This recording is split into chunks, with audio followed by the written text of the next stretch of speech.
ইতালিতে 22 ও 23 মার্চ অনুষ্ঠিত গণভোটে বিচার বিভাগের কাঠামোগত সংস্কার সংক্রান্ত প্রস্তাব বাতিল হয়েছে। এই ফলাফল নিশ্চিত করেছে যে প্রস্তাবিত পরিবর্তন আপাতত কার্যকর হবে না এবং বিচার বিভাগের বর্তমান কাঠামো অপরিবর্তিত থাকবে।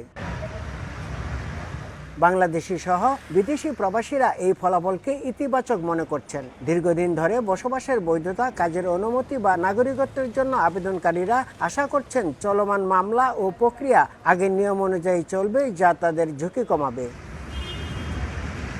অভিবাসন বিষয়ক কার্যক্রমে যুক্ত বাংলাদেশিরা বলছেন, প্রস্তাবিত সংস্কার বাস্তবায়িত হলে মামলা ও কাগজপত্র প্রক্রিয়ায় বড় ধরনের পরিবর্তন হতো। না ভোটের ফলে চলমান কাঠামো অপরিবর্তিত থাকায় প্রবাসীদের জন্য পরিচিত ও নিরাপদ পরিবেশ বজায় থাকবে। ফলাফলে বিদেশিদের মধ্যে স্বস্তি লক্ষ্য করা গেছে। অনেকেই মনে করছেন বর্তমান সরকার বিচার ব্যবস্থায় আর প্রভাব বিস্তার করতে পারবে না, ফলে আইনি জটিলতা বৃদ্ধি পাওয়ার আশঙ্কা কমেছে। গণভোটের এই রায় শুধু রাজনীতিতেই নয়, বরং এখানে বসবাসরত হাজার হাজার প্রবাসীর ভাগ্য নিয়ন্ত্রণে কাজ করবে।